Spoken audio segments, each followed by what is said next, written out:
Hey, what's up, everybody? I'm in here with Doc Garburn and Deputy Connor O'Reilly is going to join us in a second. This is probably the last time I actually talk to the listening audience because that's not the purpose of this. What we're doing, I'll address the people watching for just 1 second. What we're doing here is we are having our what is hopefully going to be a weekly tour team meeting. I also plan on doing meetings with the junior team and the territory teams, maybe not every week. But with you guys, probably would like to do it on a regular basis. And I thought, you know what no one else is doing? Nobody's letting people in behind the curtain to see what happens at these team meetings, right? So I thought, why not do something different? And we'll talk team stuff and let people who want to follow. I hope, do you guys think that's a good idea? We'll see. We'll see. What is that? What do you call that? It's not optimistic or pessimistic. It's So much enthusiasm. yeah, so much enthusiasm. What about Ann? Are you enthused, Ann? I am very much so. Okay, that's way better.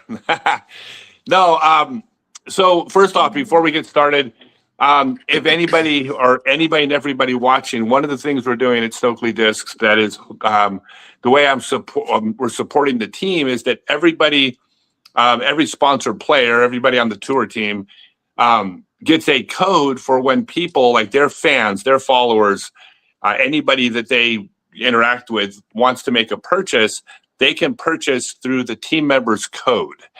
They go to stokelydiscs.com, make the purchase they want to make, and they put in the code Dallas 2026 and 2026, Connor 2026, or any of the other sponsored players. And then the team member gets, well, first off, the person purchasing gets 10% off because they're buying it through the player. And then the player gets a pretty significant percentage of those sales as well.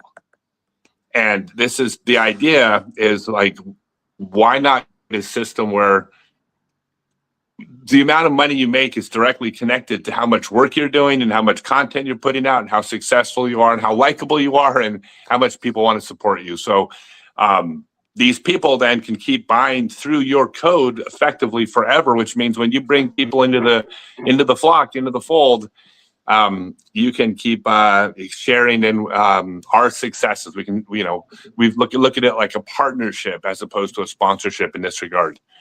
So that's the last time I'm going to address the people listening, because now I want to just talk to you guys and people can listen in. How are you guys doing? We're a couple weeks into this new sponsorship thing. You guys having fun? Yeah. Yes. Dallas, you look like you just did a long drive. You're driving from Florida. Well, we'll start with Dallas. You're driving from Florida to New Orleans. Have you made it to Nolens yet? We are in Nolens, yes. You have made it. Okay. Yeah. So you've been on the road for 2 weeks. You've had a couple good tournaments. We've been on the road for over a month now. Oh, for over a month. I'm sorry. Yeah, 2 weeks since you've done the DGPT. Is it like, what is your initial take on this experience? Because you've been playing well.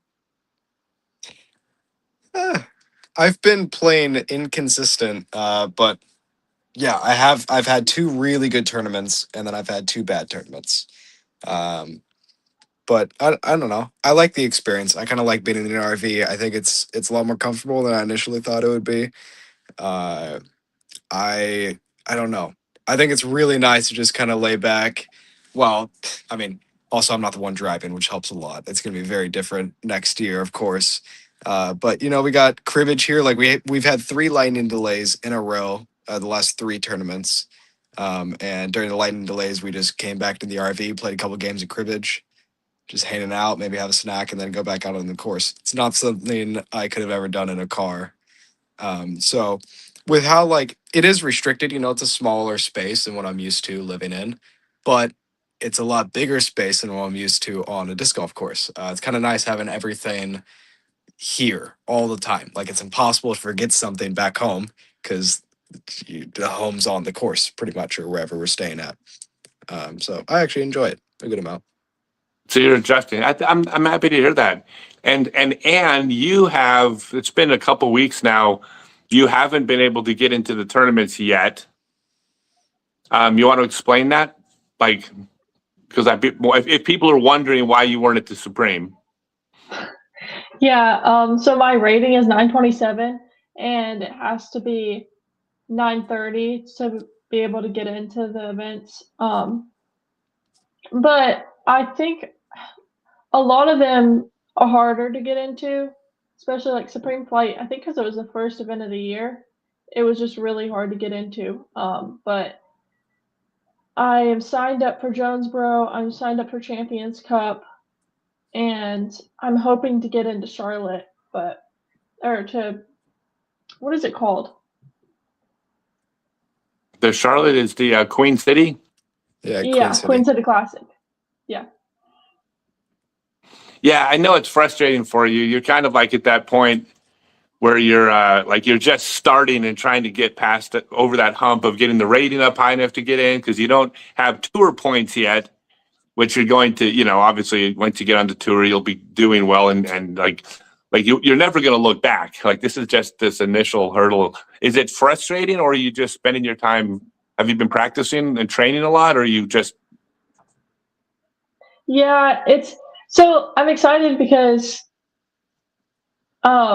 it gives me more time to practice, but also like I have so much school to do that it's probably good, like, so that I can get ahead and actually like I'm not graduating early, but I can be done with my schoolwork so I don't have to do it on the weeks that I'm actually going. And then like also last weekend I was able to play at my league, and I did, like, I shot 960 something rated around, which was good. So I'm getting my rating better, but it's just gonna take time, I think.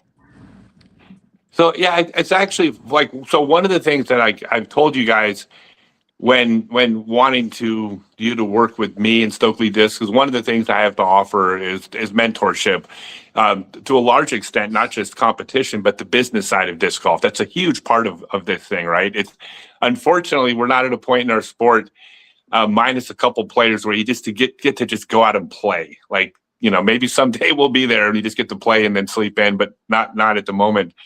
But one of the things I also want to do is I want mentorship to also kind of work its way down. Like Connor, when Connor logs in, or when you get to spend time with Connor, there's so much you could learn from Connor, because Connor's been on the road now 6 years. But even like with like now, Dallas is out here kind of like almost like 1 year ahead of where you are, Ann. Like literally, but in age and hitting the road and stuff too. So I think a lot of Dallas's experiences you're going to be able to learn from as well. Like I'm hoping everybody in the team clicks in this way, because like that it's called a team. It's not called the sponsored players that throw my discs. I mean, we're trying to build a team. So I want to tell both of you, like, I think that one of the big things, obviously, is not just playing, but it's content, it's building your brand. We actually have something. We won't share all the intimate details of the business when we're having these meetings when people are listening in, but we have an entire breakout of everything that's involved in building a brand that I want to help you guys do. It's really important, and obviously, social media is a big thing. First off, Dallas, you are absolutely killing it with what you're doing. You're putting out not just content, but you're putting out good content. You're putting out honest content. It's fun. Are you enjoying that part of it, or is it still kind of a pain in the butt, or is it getting more fun, or like where are you at with that? It's much better on the road, much easier, and much more entertaining for myself to do. I don't know, it's newer courses, newer people, newer environments to film in. So like it's not like throwing the same shot back home over and over again, trying to get an ace or something. Right.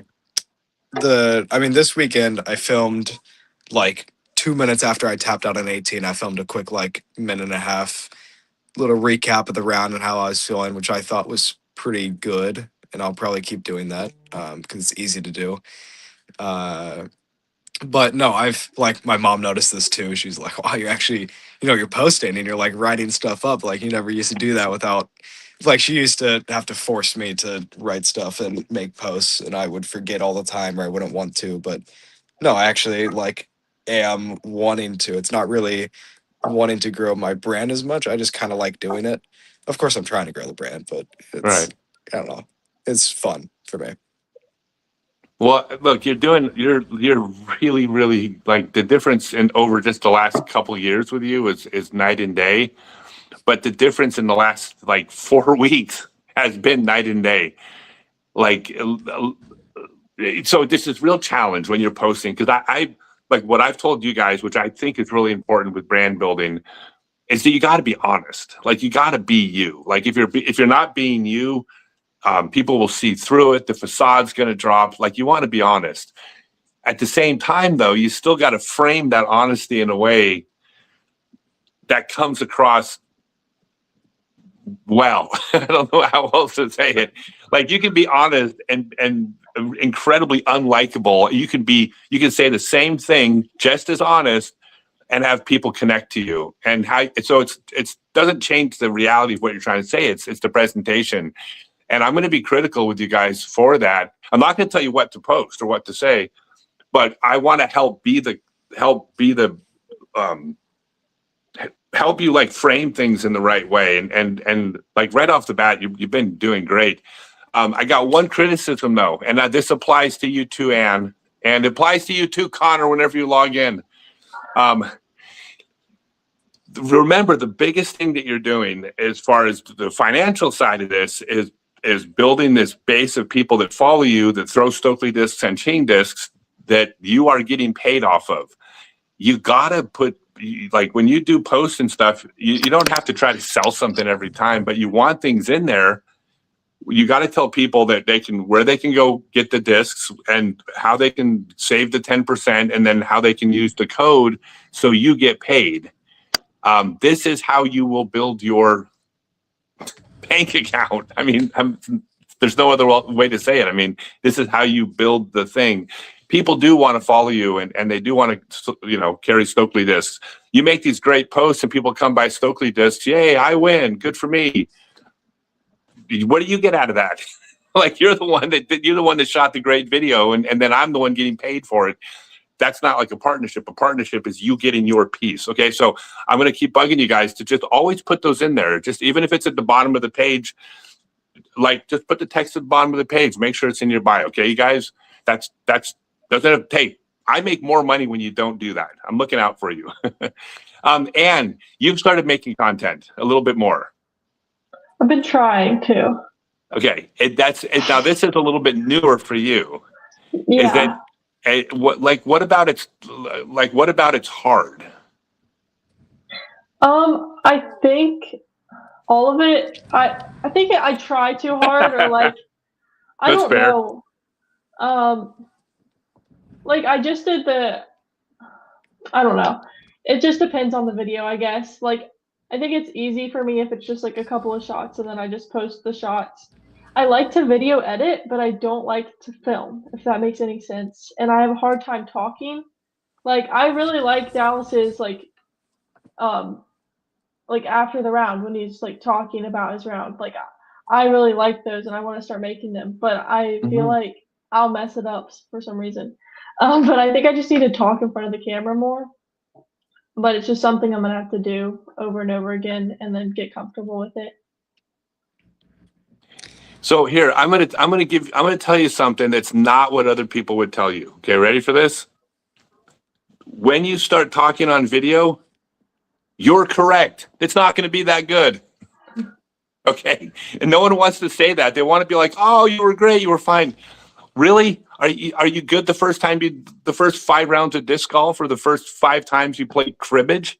It's like, no. Like, so it's one of the things you just have to get past, which is accept the fact that, like, look, you're not going to embarrass yourself. It's not going to be horrible, but you're going to look back and go, wow, I've improved since last year. So I want to ask Dallas, when you look back at your early videos, do you look back at any of them and think, wow, that was like, I'm so much better now? Or how do you see it when you look back? Or was it hard for you at the beginning for the same reason? Well, yes, definitely. I was definitely very camera shy. I'm not a super social person, especially like, talking to people. I don't love it, but through Instagram and like YouTube and everything, I've gotten kind of better with that. And yeah, it's the same thing like you were saying with like disc golf, just practice, just talking in front of a camera over and over again. You get better at talking and able to kind of ramble on a little bit more and not circle back to the same things over and over again. Um, yeah, but also another thing for me was it was very difficult to make good videos when I was in school because school was the top priority, and it was like if I can't do my homework, then like I'm not allowed to do disc golf. Like the only reason I was able to do so much traveling and so many tournaments was because of my high GPA and like how focused I was on school and how good I was doing in that. I know it's very different than your story, Stokely, with school, but my mom had forced me to graduate. So yeah. No, that's fair. So yeah, I think what Dallas is saying is right, Ann. It's just like you just got to do it. I think that Dallas is. I thought all the things that I'm going to talk about you like you're not here, Dallas. All the things that come out that are coming across now on video on Dallas's videos that are really good. That's kind of what Dallas's personality was in real life a couple of years ago. And then as soon as he stuck the camera in front, it was like one word answers. It was that's not an insult. That's just the reality of being new at something like with a camera in the face. So you'll get used to it, Ann, but the only way to get used to it is just to knock it out. And I think I've told you this before. Don't worry about making good videos. It's just about content. Like, how far do you throw? It depends on the day. The furthest I've thrown is like 420 something, maybe 430, but I don't Okay, really and you're how old? 17. Okay, so you're still an under 18 female junior disc golfer who throws 430 feet. You need to understand that when you throw, people are going to be mesmerized by that and they will watch and people will follow and they're not going to go, oh my God, she's just throwing another 430-foot backhand. Like you can shoot a clip of you throwing a 430-foot park job and then post it and people are going to be like, I want more. And by the way, you don't have to talk during those if you don't want to. So you don't have to put together this fancy edited video. Like it's a mixture. Like if you feel like doing it, do it. But just you throwing is sick. So definitely like do it. And don't forget to put your codes. Did I lecture about that earlier enough? Okay. Dallas 2026 and 2026, Connor 2026 at StokelyThis.com. It's 10% off of your purchase because that's basically you're buying through the player's store. But then you guys, the players, whichever player you choose to support, gets a percentage of those sales. Like not 5%, like actually a pretty significant amount of the money you spend. That's how these kids are going to go out and get to do this disc golf thing because it ain't going to be, well, maybe both of you will win enough in prize money eventually, but even right now, that's only a few players who win enough in prize money to do it. So this is how players are making it on the road. Yeah, you're also playing the long game. You're building an audience and a following and all the people that want to like support you and, throw really good discs. All right, now, probably the more interesting part for you guys. I want to talk about your games, where your games are at. So Dallas, let's just look at the last couple weeks. You're playing well. I mean, I think you're 1030 something rated over the last two tournaments. So it's not like you're struggling. But you think part of your game is? I don't think part of my game is. I mean, I think when you miss 18 circle one putts in 3 rounds, you can say it's a little bit of a struggle. But like, yeah, my putting's awful right now, and it's mostly because the forearm injury, which I'm resting. But yeah, putting's not good. However, my driving has really stepped up over these last 2 weeks have been just outstanding off the tee. I think this weekend I gave myself 13 to 15 birdie looks all 3 rounds, and at least 10 inside circle one, all 3 rounds for birdie, which is very good at Olympus. And it was kind of the only reason I was still like I couldn't make a putt from 20 feet. So as long as I put my drive inside of 15, I got the birdie, and that's kind of how I was able to manage to shoot a couple under par. Like my second round, I think I ended up shooting like 1054 while birdieing the last 7 holes in a row. And I was thinking back on it, the last 7 holes, I didn't have a single putt for birdie inside of or outside of 10 feet. Like everything was just dropping because my drives were going exactly where I needed them, and my upshots were perfect. So I think I put a little bit more pressure on my throwing because I knew that I couldn't make a putt. And I still ended up performing decent. Shot like 10-20 average with like 40% from circle one. Yeah. Yeah. No, and we'll take a look at your putt and stuff. There's also sometimes there's things to fix. Other times things can come and go. Like if you're hurting and then things aren't working the way they're supposed to. Sometimes there's nothing to fix. It's just that's just the nature of being an athlete. I do have one more question for you. Like your mental game has been on point the last few weeks, and the reason I say that is when you have a round, when you struggle your first round of the tournament, you had a 983 rated round, I think your first round, which is your worst round in the Florida stretch. And then you get off to a bad start the second round, but then you birdie the final 7 holes of the second round to shoot a 1040 round.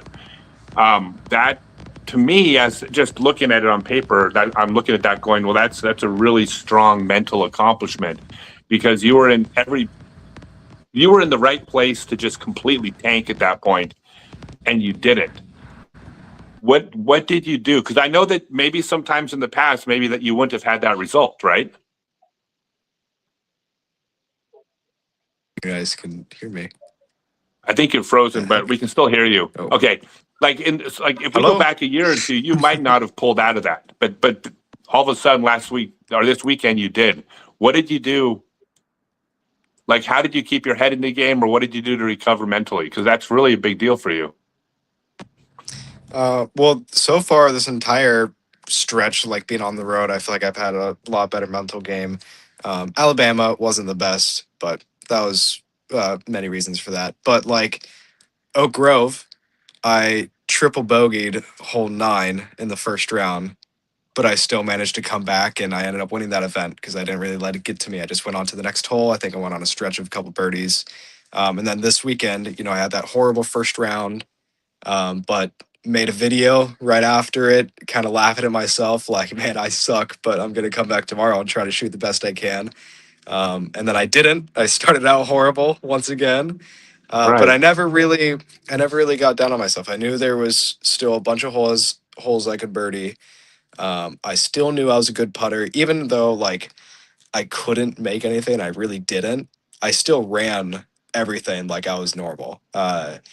Like maybe not first round, but third round, I had a 45-foot putt on hole 1. Hole 1. You hated me every time I ran that one. Yeah, I still do. I ran it again. I'm like, I suck at putting right now, but I still don't want to tell myself that I'm not good enough to make this. Okay. So I still ran it, still had confidence in myself, no matter where I was on the course or what my score was.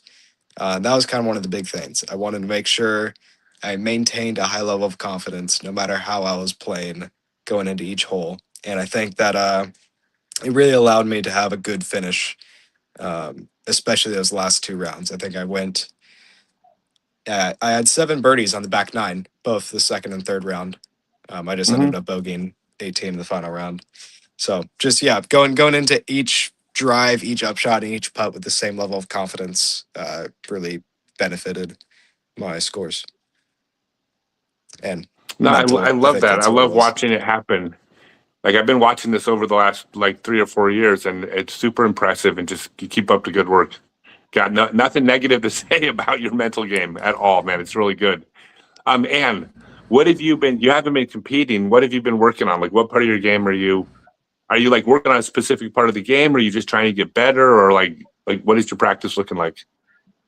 Well, I've been putting a lot and been practicing on my drives a lot of the field and kind of at the course. I go back and forth from the field to the course right now. But just trying to like get more consistent with hitting my lines, I think. But I played league this week and I realized like I really need to work on my up shots. I think that's a part that I've kind of been neglecting because it's normally pretty good, and then I'll let like a month go by without really like having a whole day just practicing up shots, and then they start to get kind of loose, and so then I have to go back and spend a day on them, and I normally get them back, but I need to do that like at some point this week. How do you, when you say practice your up shots, what does that look like? I normally just go out to a field and I'll just like try to hit my line and land it in like a certain place. For like I'll do a bunch of hyzers and then flat shots and annies, and I like start at like 90 feet and then I move back, which is kind of, I always try to like find where I stop putting and I start throwing because that's kind of weird for me. And that's normally where my up shots go wrong, is like in the maybe not 90 but like 100 to like 120, because I want to like jump putt it, but it's not that most accurate thing, so sometimes I just need to remind myself that I can't do that. But yeah, I normally just spend like an hour and a half at the field to do that one day, and it kind of fixes itself. Do you do sidearm approaches at all, like as standard, or only when you're in trouble? Only when I'm in trouble. I need to practice that too. But I'll probably do like a lefty approach shot before I do a sidearm, unless it's like I have to because there's like a tree in my way or something. Yeah, you got to dial that in. There's something about the sidearm touch that is, whether it's all the time or just if you always anhyzer or always hyzer with it. There's something about that it's a really handy. It's a good skill to have. Yeah. Like especially like, I mean, sorry to say this, but you're also, oh, let's see. I think we have Dallas says you can't hear us. Just hang in there, Dallas. It could just be the signal come back. Go ahead and try to refresh the screen too, Dallas. We'll talk to Ann for a minute, or you can log out and log back in. Hit airplane mode on your phone, and then hit airplane mode, and then turn it off, and it'll maybe grab a new signal. Yeah, you definitely want to work on that. There's the thing about, here's the thing I can tell you guys about practicing. This is just a mathematical thing, is that the practicing in the weaker area of your games, just by mathematically, you have a larger amount of improvement that you can make. Also, when you're improving, you always improve fastest at the beginning, and then it starts to level off. By the time you get good at something, you're almost flatlining, where it's like, when you're 3 years into something, 5 more years, you get like 2% better. Like, because you're already near the peak, right? Which means when you practice things that you're good at, like, you have to practice everything, but there's less to gain. When you put any amount of time into what you're weaker at, you improve so much. Dallas, here, hold on a second. Will you send a message to Dallas? Tell him to airplane mode his phone on and off, because he can't hear us. Yeah, it's just one of those. Yeah, it's not a big deal. But anyway, so when it's like, oh, okay, well, you're not doing sidearm approach shots. Well, make that like a focus. Like, I'm going to be great at sidearm approaches this time next year. Like, by the way, don't blow your elbow out. I'm not telling you to like hurt yourself, but it is something that is one of those things that just, it's become like almost every pro just has that shot they can lean on. You got to have it. Yeah, definitely. I agree. My mom tells me that all the time. She's like, I see Your everybody mom's else. right. She's like, everybody else has one of those things that you go like this, and you need to have that too. I'm like, okay. I've been practicing it a little bit, but not much. I think one day after Polk County opened, my dad was like, you need a forehand flex. And we went out to the course, and I think I threw 2 of them, and then it started raining on us, and I haven't gone out and specifically practiced that since then. But Okay, you want to know something really nice to do? I'm going to give you, like, okay, this is so old school, This is like, okay, you won't remember this, but in Rocky 3, the whole theme of Rocky 3 was, oh, you have seen Rock, okay, where they go Yeah. back to the old gym and train old school style because there's Yeah. some merit to be had in in some of the old techniques that have been forgotten. I'm telling you, one of the best ways to practice things like that is playing catch. I mean, you got a dad that would play catch with you 10 hours a day if you wanted to. Like you got the most dedicated disc golf dad in the sport. Like go out there at 90 feet and just play catch, just flick back and forth, and then you can practice angles and practice shots and practice hyzers, and it's just a way of not having to like throw 3 shots and then grab a disc that flies differently and then having to walk and pick them up. Like, and you're also just warming up, building strength, building flexibility. But like, I mean, there's not an ultimate player in the world. I mean, every high school ultimate player in the world can throw a 90-foot sidearm better than almost every disc golf pro in the world because they play catch sidearm, right? Yeah, that would be my tip there. Just tell dad he's got to start playing catch with some slow discs. But that's cool. We'll get back to Dallas in a second. By the way, this is the nature of things when you're on the road too, because you're on the road again. Like as far as I know, Connor could be sitting somewhere with no signal. That just happens when you're traveling. So if we do these on a regular basis, we're gonna miss. There'll be times when you can't log in. No big deal. So do you do cross training? Are you also like strength training or anything, or is it mostly just throwing? I try to. I don't know what I'm doing, but I've been trying to do leg day, core day, and arm day, and then like cycle through. I try to do that at least once a week if I can, like twice a week. But I don't know. I built a pull-up bar in the backyard, and I have like a resistance band or whatever you call it, so I can kind of do Yeah. them. But I don't really know if I'm doing anything right, and I don't have a gym membership, but I don't know. Yeah, if you don't know if you're doing it right, probably doing it wrong. Yeah. This is so well, my theory on strength training is regarding our sport is I'm not entirely sure how much it directly helps your ability to throw. Like it Yeah. might increase your distance by a tiny bit, it might increase your coordination a little bit, but maybe not. Like I don't think that's what it does. What strength training does is it allows you to train more, to go to practice more without getting fatigued. I think it significantly reduces the chances of injuries. Mhm. Like it's kind of like you have, I kind of look at it like if you're like in a 4-cylinder car trying to tow a trailer that's too big versus like a V8. Like one of them's gonna like wreck the engine, even though it can physically pull that trailer. It's not built for it, right? And then when you have just a stronger engine, and you can just do things and not feel the wear and tear. Like I would highly recommend doing that.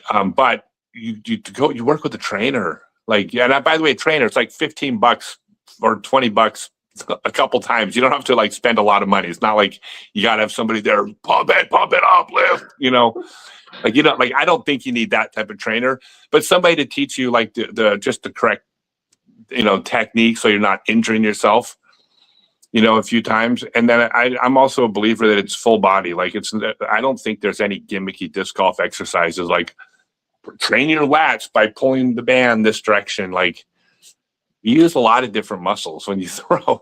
Yeah. So I think you just want to be stronger, and you don't want to be. I don't think you need to be ripped either. I just think our sport's going to move this direction because we're a sport, and that's Yeah. going to happen. So if you could start young, it's probably like a good thing to consider doing. I think, yeah, regardless of disc I'm golf going to or click add to anything. stage, or can you add Dallas? Here we go. Hey, Dallas, can you hear us?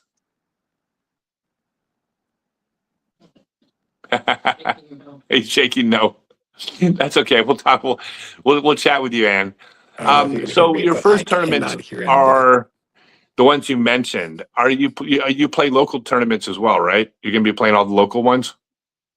Yeah, there's not too many, but I think I have one this Saturday I have to take my SAT, and then I think next Saturday I have a tournament.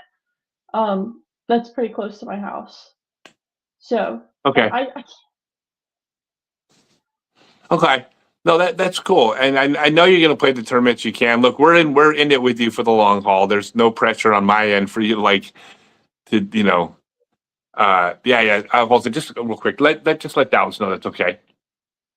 We had him on for a little while, so we got him. Okay. So sorry, it's all popping up. All the messages between are popping up on my screen. Yeah, we're in it with you for the long haul, and you're literally the current world junior champion. We're not looking for anything big out of you next week. You know, um, the what I want to do is I want to just to get you just on the right path. You know what I mean? Like with the training, with the competing, with the branding, and just kind of start from the beginning. I mean, you'll be at such a head start if you're not trying to build your brand, for the first time at 26 years old when you have 4 years left. Like that is not the time to do it. We want to get you started early and doing it the right way. So um, keep knocking out the content. Don't worry if it's good. I'm telling you, people just want to watch you throw. Just Instagram reels of you throwing shots. Hey, and I did it with the Lark. And by the way, here's where to buy the Lark, 10% off. Here's my code. Just do that, and it's going to pay off. I was also going to tell you that we have. I'll be adding content for you guys to share and promote as well. Which the details of that we don't have to talk about. But I'm going to be providing content for you guys that you guys can post. It's already pre-created. But instead of just doing it because you're sponsored, you should be promoting my company because we're sponsoring you. The whole idea is every time I give you guys content to promote, you can put your code on there. And when your people see a promotion or see, it's not a promotion, but like see a product or see a new release or something, whatever it is, if they see something and they want it, you can get paid from that. Like I want the players to get paid. I mean, when we're all said and done here, the players can be doing really, really well for a small company, so that's the goal. So I'm gonna harp on you guys until you guys are doing it every time because, like I said, I'm gonna say it one more time. I'm gonna beat a dead horse. If you post a really cool view about you throwing a 400-foot shot with a Lark and then a bunch of people buy Larks and you don't put your code up, yay for me! I make more money. I make a whole bunch of sales. That's awesome. You don't get you don't get paid from it. So don't not get paid. Like you're supposed to get part of the money I'm making. That's the whole idea. Okay. I'll drop it. No, it's a good Um, reminder. so specific, yeah, I'll keep bugging you. That's my job, help you guys. All right, so let's talk specifically about discs. You've been trying all the different Stokely discs, which they can buy at stokelydiscs.com using AND 2026, 10% off. Jay gets a big cut. So what are the discs that you're bagging right now of mine? Like what and what do you like about them? I finally put the Cardinal in my bag, and I really like that. I feel like that's been a hole in my bag for a long time because I think the most overstable thing I have is an MD3, and it's barely overstable. So then anytime it's a headwind, it still flips over. So the Cardinal is like a really, really helpful to have in my bag, and I'm glad I finally Yeah. remembered. But also the Lark and the I love my putter so much that, oh my gosh, my mind does this. It's not just about your discs, I promise. That's okay. The finches, I love the finches. Um, and the owls too. I've been really liking the owls for approach discs. Yeah, you said you like the owl because when it's windy, it doesn't care. Yeah, it's true. I don't know how it does that, but it's really cool. It seems to fly the same in both the tailwind and the headwind. Yeah, that's it. So that I agree. Like that's what I love. I mean, I love the owl for that because it doesn't care if it's windy. When there's a headwind, it just doesn't fly quite as far, but it still does what it's supposed to do, which is gold. Because if you can predict the flight, and all you have to do is throw a little harder, you still got to guess on speed, but you don't got to guess speed and angle. which means in the wind, it's so dang predictable. It's like everybody should be throwing the owl into a headwind. Hmm. Um, Yeah, I and agree. now so you like some of the Ching disc, or at least the Juju, right? Yes, I do. I don't know, like, I wanna put it in my bag. I just, like, I told my dad, I was like, "I have to fix my bag because it's kind of a mess right now, like, I have too many discs, and so I need to take some out," and I really wanna put the Peregrine in my bag because I threw it in the lighter weight, and it just, like, it actually went so far, and I was like, "Oh." Yeah. 'Cause I think I only threw the max weight once before, and I was like, "I don't know how I'm gonna throw this disc." And then I started throwing the lighter weight one, and I was like, "Oh my gosh, like, that's actually almost too flippy." Or, like, I was turning it over. Not that it's too flippy, 'cause it's not flippy at all, but, um, I wanna put that in my bag too, kind of as, like, a destroyer, like, replacement, I guess. But I really like that. And then I think I might put the Ching in my bag for approach discs. Um, but I just need to figure out, like, what I'm gonna take out, what I'm gonna put in, stuff like that. For sure, and that's always going to happen. And I've told you I only want you to bag the discs that you like. Like I want, like the whole idea is I have a whole brand built around honesty, but I want all of your individual brands to be built around honesty because the more people trust you, then the more influence you can have, which gives you more value as your individual brand, no matter whose discs you're throwing. Like if people trust you, and so we'll start off day one with me telling you, be honest with what you like and what you don't like, and that's always okay. You're never gonna I'm never gonna have a problem with that. Never, if you say I don't bag that Peregrine, it's too overstable. Okay, nobody bags every company's discs. Like nobody bags everything somebody makes. Like that's not going to offend me. That's actually just honest. So you're good with that.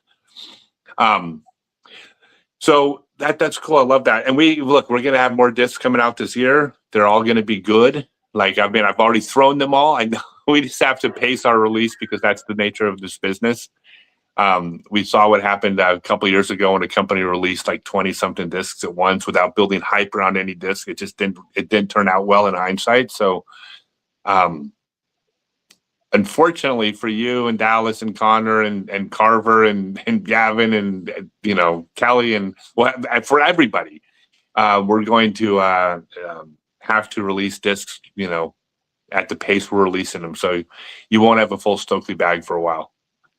So, but we're going to be around a long time. So Yeah, we're I going think to have it everything at some point, just like everybody. yeah, it gives it each one gets its moment to shine, and I think that's really cool. And then people will know, like, when each one's coming out. Yeah. I love it. All right. Hey, so did you have any questions about anything as we can kind of start wrapping this up? Do you have any questions about anything, about the team stuff, about the branding, about anything I can help with? Um, I probably will when I get off of the call and I remember, but, I not that I can think of right now. Okay. Well, if everybody listening, then I'll give everybody listening a final message. The whole idea of Stokely Discs sponsorships is that we're building partnerships with our players. We're not just giving them a salary and sending them off. We're allowing them to build their own brand as a partner within what we're doing here. The way we're doing that is everybody, like Anne, gets a code where if you go to stokelydisc.com, makes a purchase, you're basically, if you use that code, kind of purchasing like through her store, you're kind of becoming one of her people. You get Anne's code, and Anne will give you 10% off, but also then a significant percentage of those sales and those future sales where you use that code also go to Anne. So they're not all going to the big greedy manufacturer. I don't make enough money yet to be greedy, but someday I plan on it. Um, but no, that's actually quite the opposite. That's actually a joke. My idea is that I want to build with all these people, but then I want all the people to share in what we're building. I'm not going to build something and then stuff it under my mattress. We're all gonna win together. So, anyways, the point is, if you use and 2026, if you use Dallas 2026, if you use Connor 2026, that player will get a significant percentage of that sale, in addition to the 10% off you get. So you're saving money, throwing great discs, but also supporting those players. And then for the players on the team, well, we lost Dallas, and I don't know where Connor is. That's fine. Hopefully they watch the recorded version. Make sure you guys keep putting your codes in all your content. That's super important. And other than that, and we're just going to keep chatting. We'll see if we can coordinate the next team meeting. Maybe we need to do it on a Tuesday, so it's not a travel day. That's also possibly.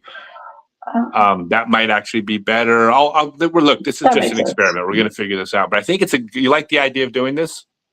Yeah, it's super cool. Yeah, I think it's going to be fun. And then especially after tournaments, when we can actually talk to you guys about your tournament, what you learned, how you're improving, what you need to work on. And, we'll talk a little bit about business of disc golf. If people are interested in that. Yeah. So thank you, Ann. Super proud of you. You're doing great. Keep. I see the work you're putting in on the stuff you're doing. So just keep doing it. You're going the right direction. So I can't. Oh no, she's not gonna make. She'll be in Charlotte. Yep. And everybody else, final message.